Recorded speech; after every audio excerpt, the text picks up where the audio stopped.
दोस्तों नमस्कार। दोस्तों, अगर दिल्ली के बीचों बीच आपको मुफ्त में एक बंगला दे दिया जाए, साथ में एक गाड़ी भी दे दी जाए और ऐसी व्यवस्था भी कर दी जाए कि हर 10 दिन बाद आप हवाई जहाज से यात्रा भी कर सकते हैं, देश के किसी भी हिस्से में जा सकते हैं, आपसे पैसा नहीं लिया जाएगा। अगर आपकी पत्नी दिल्ली से बाहर रहती हैं तो वह हर 1.5 महीने में दिल्ली आ सकती है हवाई यात्रा करके, उनसे भी पैसा लिया नहीं जाएगा। और अगर वो रेल से सफर करती हैं और आप भी रेल से सफर करते हैं तो कभी भी किसी भी क्षण देश के किसी भी हिस्से में आप किसी दिन भी जा सकते हैं, कितनी बार भी जा सकते हैं, वह भी एसी फर्स्ट क्लास में। आपसे पैसा नहीं लिया जाएगा। घर के भीतर पानी बिजली बेहिसाब है, फोन ट्रंक कॉल जितने भी आएंगे सब बेहिसाब है। और तो और आपके घर के भीतर जो सोफा होगा उसके कवर भी हर 3 महीने में बदल दिए जाएंगे। और इतना ही नहीं, जो पर्दे लगे होंगे वह भी सारे पर्दे हर 3 महीने में बदल दिए जाएंगे। और इन तमाम चीजों के साथ आपके पास जो गाड़ी होगी, वो गाड़ी जो चलेगी, जिसमें आप पेट्रोल भराएंगे, उस पेट्रोल की कीमत प्रति किलोमीटर 16 रुपए हम ही आपको देंगे। यानी हर 6 किलोमीटर चलने के बाद जो लगभग 90, 95, 96 रुपए होते हैं, जो आज की तारीख में 1 लीटर पेट्रोल की कीमत है, उतनी कीमत हम आपको हर 1 किलोमीटर चलने पर 16 रुपए दे देंगे। और उसके बाद अगर आपसे यह पूछा जाए इस देश के भीतर में कोई महंगाई है क्या, जाहिर है आप कहेंगे कौन सी महंगाई। अगर आपसे पूछा जाए कि बड़ी मुश्किल हो रही है, कुछ लोग कमा नहीं पा रहे हैं, उनके लिए जिंदगी जीना दुर्भर हो गया है, तो आपके चारों तरफ तो हरा भरा माहौल है। नया सोफा कवर है, नए पर्दे हैं, गाड़ी बाहर खड़ी है, सारे काम करने के लिए नौकर चाकर हैं, बैंक में लाखों रुपया हर महीने आ भी जाता है, कोई खर्च कर पाने की स्थिति में आप है नहीं। और उसके बाद आपसे कहा जा रहा है जरा बैठिए, सोचिए और कोई ऐसा कानून बनाइए जिससे कम से कम लोगों के ऊपर बोझ ना पड़े, महंगाई का बोझ ना पड़े। तो यकीन जानिए आप कहेंगे ठीक है, हम जाते हैं, जरा बैठते हैं। तो दिल्ली के बीच में एक संसद भी है। उस संसद के भीतर स्टैंडिंग कमेटी की बैठकें होती है। उस बैठक में भीतर पहली बार इस देश के भीतर में बढ़ते पेट्रोल डीजल की कीमतों को लेकर आज एक बैठक निर्धारित की गई। स्टैंडिंग कमेटी की यह बैठक पहली बार एजेंडा था, कम से कम जो कीमत बढ़ रही है उस पर कैसे रोक लगाई जाए, उसको जनता के अनुकूल कैसे कीमतों को किया जाए, यही एजेंडा था। लोकसभा के 20 सांसद, राज्यसभा के 10 सांसद, यानी कुल मिला के 30 सांसदों को बैठना था। लेकिन कोरम भी पूरा नहीं हो पाया, लोगों की संख्या भी नहीं पहुंच पाई। हर के पास मुश्किल यह थी कि कोविड के हालात में सब अपनी कॉन्स्टिट्यूंसी में कोई नहीं आ पाया। ऐसी व्यवस्था भी नहीं थी कि वर्चुअल मीटिंग हो जाए, जूम पर मीटिंग हो जाए। इस पार्लियामेंट्री स्टैंडिंग कमेटी के जो चेयरमैन हैं, उनका नाम बीजेपी के सांसद हैं, वह है रमेश विधोड़ी साहब।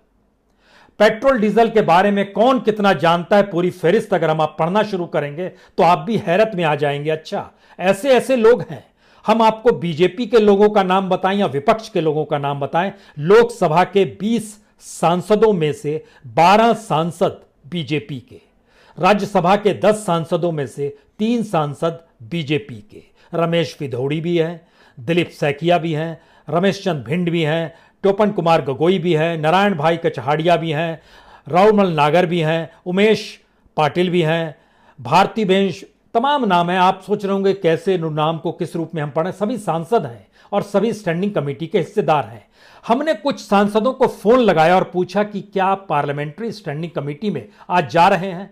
कोई अस्पताल में था, कोई अपनी कॉन्स्टिट्यूंसी में था, कोई कोविड के भर घर से बाहर निकलकर दिल्ली पहुंचना नहीं चाहता था। एक रैंडमली हमने लिया, 5-6 लोगों से बात की, कोई नहीं आया। क्या हुआ इस बैठक में, यह दूर की गोटी है। लेकिन जब पेट्रोल डीजल और इस देश में पेट्रोल डीजल की बढ़ती कीमतों से जब महंगाई का जिक्र होता है तो आपके जहन में कुछ बात और साफ होनी चाहिए। इस देश के भीतर में 16 रुपए प्रति किलोमीटर के हिसाब से इस देश के टैक्स पेयर का पैसा प्रति सांसद को दिया जाता है। वो कितना भी सफर कर सकता है, लेकिन एक एवरेज जब बीते 5-6 साल का निकाला गया तो पता चला एक सांसद एक दिन में 40 किलोमीटर मिनिमम चलता ही है। अपनी गाड़ी का इस्तेमाल करता है 40 किलोमीटर का मतलब है 16 रुपए के हिसाब से उसको पेमेंट होता है, यानी 640 रुपए प्रतिदिन उसको पेट्रोल की कीमत दे दी जाती है। इस देश के भीतर में 543 लोकसभा के सांसद हैं, यानी 3,47,520 रुपए लोकसभा के सांसद पेट्रोल डीजल खर्च करने की एवज में उनको पैसा बट जाता है। राज्यसभा के 245 सांसद हैं, उन पर 1,56,800 रुपए उन्हें दे दिया जाता है, यानी प्रतिदिन तकरीबन 5 लाख रुपए इस देश के 788 सांसदों को दिया जाता है। यह एक एवरेज निकाला गया, और इस एवरेज निकालने की स्थिति यह है कि जब आप एक महीने का खर्चा निकालेंगे तो वो तकरीबन 1.5 करोड़ बैठता है, और अगर पूरे एक साल का खर्चा निकालेंगे तो वह लगभग 18.5 करोड़ बैठता है। एग्जैक्ट 18,40,76,800 रुपए।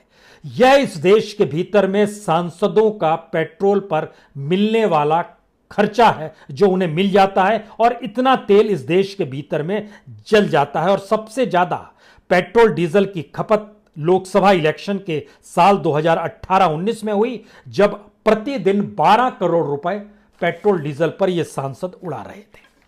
अब यहां पर सवाल है कि उसी में पहली बार यह एजेंडा आया जब हमने स्टैंडिंग कमेटी के सांसदों से पूछा, इससे पहले कभी आपने सुना था कि महंगाई को लेकर और पेट्रोल डीजल की बढ़ती कीमतों को लेकर कोई चर्चा हो रही है? तो सभी ने कहा नहीं, इससे पहले नहीं होती थी। तो हमने कहा पहली बार हो रही है तब तो जाना चाहिए। बोले कोई मतलब ही नहीं है, उसमें बहुमत के हिसाब से भी चीजें बहुत कुछ चलती हैं, और उसमें तो भरपाई है पूरे बीजेपी के सांसदों की। आप देख लीजिए, जोड़ लीजिए, हमने भी जोड़ना शुरू किया। 30 सदस्यों की पार्लियामेंट्री स्टैंडिंग कमेटी जो है उसमें 17 एनडीए के हैं, 13 विपक्ष के हैं। लेकिन कीमतों की बढ़ोतरी को लेकर कोरम इससे पहले कम से कम जितनी बार भी स्टैंडिंग कमेटी की बैठक हुई, 65% बैठकें ऐसी हुई जब भी कभी भी कोरम पूरे तरीके से पूरा नहीं हो पाया, और एक भी बैठक ऐसे नहीं हुई जिसमें सभी संसद सदस्य उसमें मौजूद रहे। कैसे फिक्र होगी जब सारी रईसी इस देश के सांसदों को यूं ही दी जा रही है? गाड़ी है, बंगला है, घोड़ा है, हवाई सफर है, एसी चेयर कार में सफर कर सकते हैं, कहीं भी जाइए, सारी सुविधाएं हैं, और ये सारी सुविधाएं इस देश की जनता के टैक्सपेयर के पैसे पर दिया जा रहा है। तो इस बैठक में पार्लियामेंट्री स्टैंडिंग कमेटी भी नहीं निकल पाती है। यहीं से दूसरा बड़ा सवाल हुआ, इतनी ज्यादा कीमत इस देश के भीतर में जब पेट्रोल डीजल की हो गई है, तो हमने उसका भी एवरेज निकाला। जरा समझने की कोशिश कीजिए, किसी भी देश में कोई पॉलिसी बनती है या कोई नई आविष्कार चीजें होती है, वो जनता के लिए की जाती है। लेकिन शायद मोदी सरकार अपने आप में शानदार सरकार है, जो सारे नए प्रयोग, जिसका भी लाभ जनता को मिलना चाहिए, वो जनता को नहीं मिलके वो लाभ उसको ही मिल जाता है। आप कहेंगे ये कैसा है? ये खेल दरअसल इथेनॉल का है।